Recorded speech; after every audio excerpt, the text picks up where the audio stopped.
주님은 갈릴리의 아주 유대 땅 베다니에서 이제 나사로를 무덤에서 구출합니다. 저 사진은 나사로의 무덤에서 올라오면서 찍은 사진입니다. 나사로가 저 통로를 통해서 주님의 부름에 응답해서 생명을 얻었습니다. 주님은 나사로가 사는 그 마을에, 베다니 마을에 가셨는데, 지난주에 우리 박성영 목사님께서 보여주신 사진을 한번 같이 보도록 하겠습니다. 네, 저것이 그 당시 나사로가 살던 베다니 거울입니다. 그곳에 한 무덤 속에 우리 나사로가 있었는데, 그 무덤이 지금도 이렇게 기념이 되고 있어요. 한번 사진으로 같이 보겠습니다. 저기 빨간 편말이 있는 그 밑에 있는 게 그 나사로의 무덤으로 들어가는 곳인데, 저쪽에 보이는 저 탑은 공교롭게도 모스크 사원이랍니다. 그래서 좀 안타깝지만 그래도 저분들이 돈을 벌려고 모스크 사원 한 귀퉁이를 내줬어요. 우리 같이 한번 사진으로 계속 보겠습니다. 이렇게 문 열고 들어가면 저런 이렇게 터널이 보이고, 계속 또 들어가면 저기가 나사로의 무덤입니다. 나사로가 저기서 죽은 지 나흘이 돼서 썩어가고 있었습니다. 나사로는 그렇게 끝났습니다. 여러분과 저도 저런 음습한 무덤 속에서 썩어갈 수밖에 없었던 존재였습니다. 그런데 주님께서 저 무덤 앞에서 우시면서 나사로를 불러내십니다. 주님께서 우시는 장면을 잠깐 우리 같이 본문을 보도록 하겠습니다. 예수께서 그가 우는 것과 함께 온 유대인들이 우는 것을 보시고 심령이 피통이 여기시고 불쌍히 여기셨습니다. 죽음 앞에 우리는 늘 슬픕니다. 이별 앞에, 다시는 볼 수 없을 그 얼굴 앞에 우리가 참 무참히 불가항력적인 그러한 현실을 받아들일 수밖에 없는 것 때문에 비애감에 휩싸입니다. 그렇기 때문에 그러한 그들을 보고 예수님께서도 눈물을 흘리셨습니다. 비통해 하셨습니다.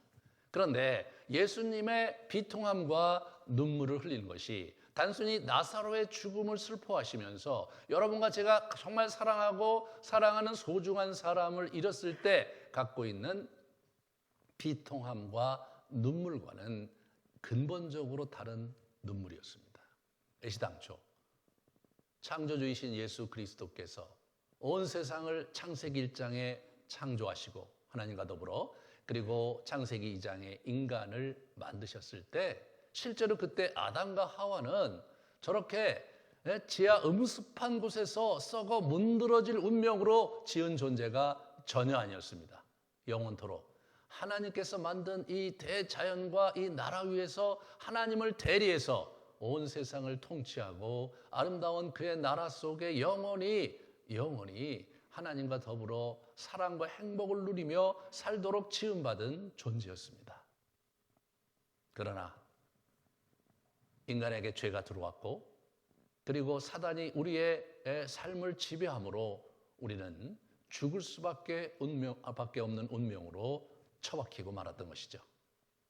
예수님의 눈물은 단순히 자기의 친구 나사로가 죽었기 때문이 아니라 인간이 어쩌다가 이 지경에 처해서 저 음습한 골짜기에서 썩어가고 있는가? 왜 인간은 그렇게 썩어 문드러지고 있는가? 그것이 이분의 비통함이고 이분의 눈물이었습니다. 예수님은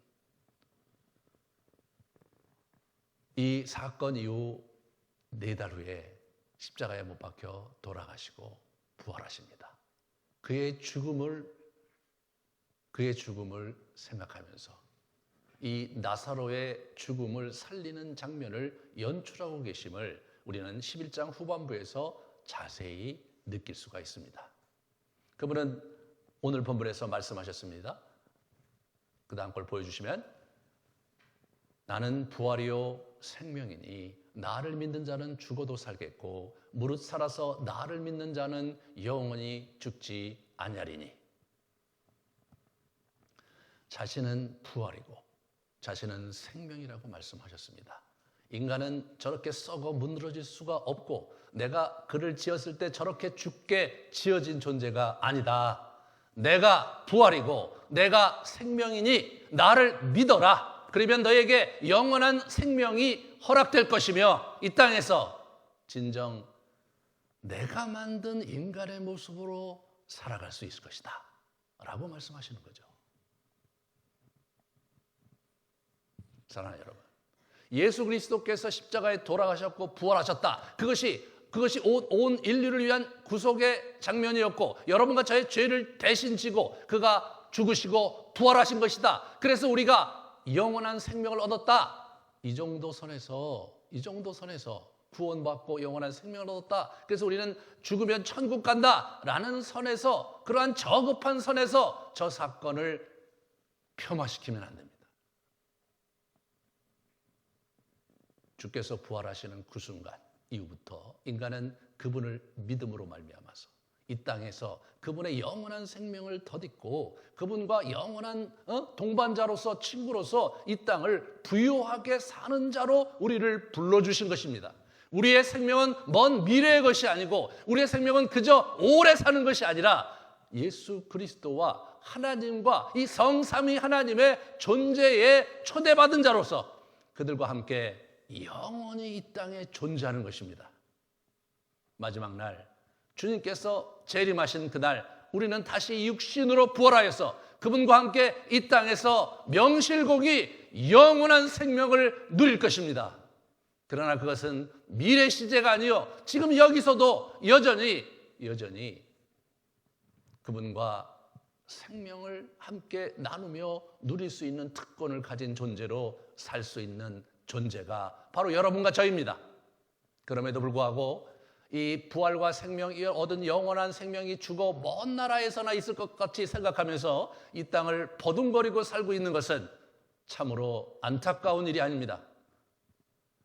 안타까운 일이 아닐 수 없죠. 여러분께서 이런 부분에서 우리가 예수님과 더불어 교제하고 그분의 음성을 듣고 그분을 따르는 그러한 삶의 실체감을 가지고 우리의 신앙생활을 살아가야 하는 것입니다.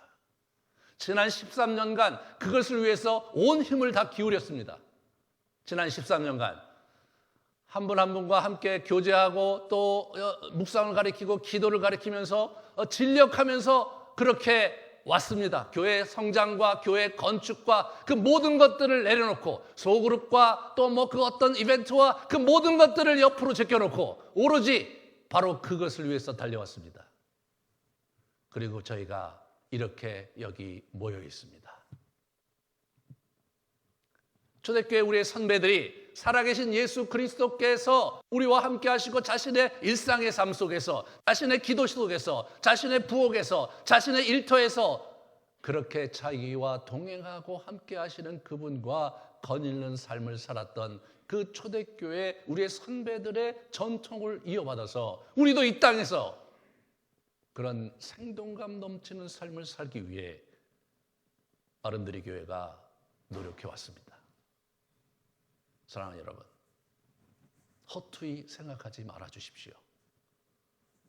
사랑하는 여러분, 제가 이 교회를 시작할 때 47이었습니다. 47에 무슨 개척을 하냐고 사람들이 비아냥대기도 하고 안타깝게 생각하기도 하고, 어제 제 아들과 얘기를 했을 때 아들이 그러더라고요. 아버지, 그때 개척할 때 저는 망할 줄 알았어요 라고 얘기하더라고요.